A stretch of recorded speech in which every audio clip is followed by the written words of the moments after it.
In thinking about a child's future, keep in mind the whole child.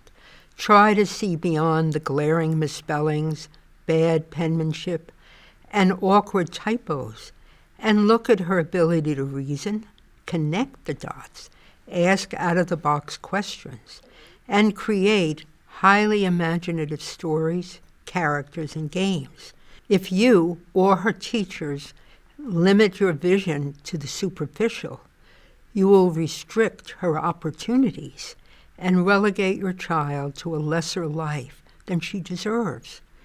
In reviewing many dyslexic Yale students' personal histories, I am struck again and again by how a given successful student struggled and was often underestimated, but most typically with the strong support of her parents or a teacher who became her unwavering champions, went on to accomplish what years earlier would have been deemed the impossible.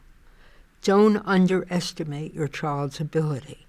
Don't relegate her to second-class status when she, with your ongoing support, could excel at high academic levels. Foreign language courses. Dyslexia genuinely and powerfully interferes with a student's ability to master foreign languages. Having to learn a foreign language involves a dyslexic's weakest area, getting to the sounds of spoken language. To try to accommodate a dyslexic student's predictable difficulties in foreign language learning, one might ask if the course can be taken pass-fail.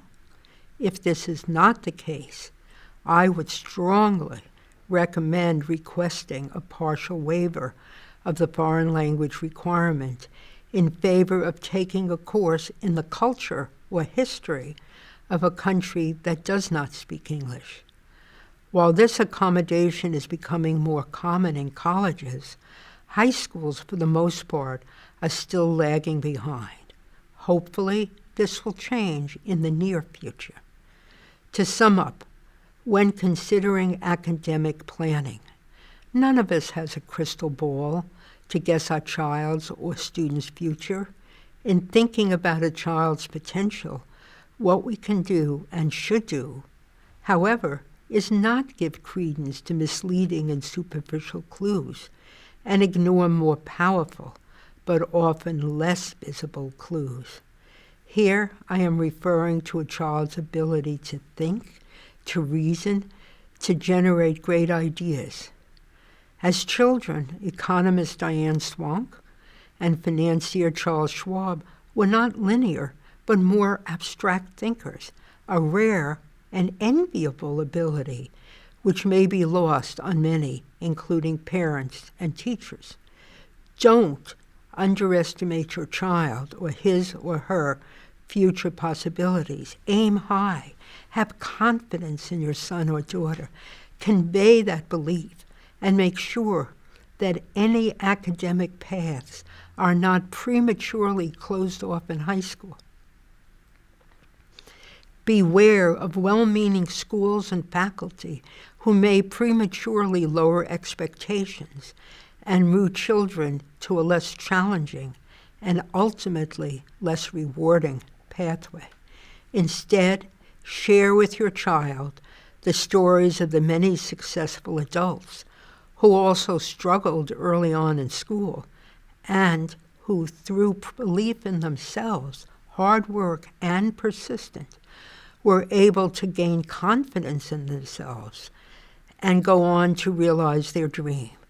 View the Yale Center for Dyslexia and Creativity's public service announcement, PSA, and smile as you learn how a very special sixth grade teacher, Mrs. Benowitz, was able to recognize her student Patrick's dyslexia as well as his high ability and gave him that confidence. As a result, Patrick graduated from Georgia Tech, formed his own successful company, and now holds more than 25 patents. Organization. Their transition from high school to college can be a shock to the system. If a student is not prepared for the new responsibilities, not only in academics, but those that are part of living on his own without parental support and reminders. Because the student is the active participant in this, my next comments address him or her directly. You might consider this your personal college prep 101. All students experience a kind of disequilibrium when they first enter college, and dyslexic students often more so, because for the first time they are truly on their own without the physical presence of parents and obvious school support. Happily, much of this can be prevented and certainly lessened by preparation that goes on during high school. You might even think of high school as a prep school in this regard. It's important here to know that with all the school struggles, which we'll discuss, Allison got her degree at University of Chicago, a top school, did very well there, got her master's at Columbia, is now defending her dissertation, her doctoral dissertation, while being a slow reader at University of Minnesota, where she's been a beloved assistant professor. I might have the title wrong, but and has published many scholarly articles. Teddy just recently graduated Yale. And again, we had trouble getting these guys into like first grade at fancy schools, but they did great and flew academically because of their superpowers, their intellectual curiosity, their diligence, and work ethic.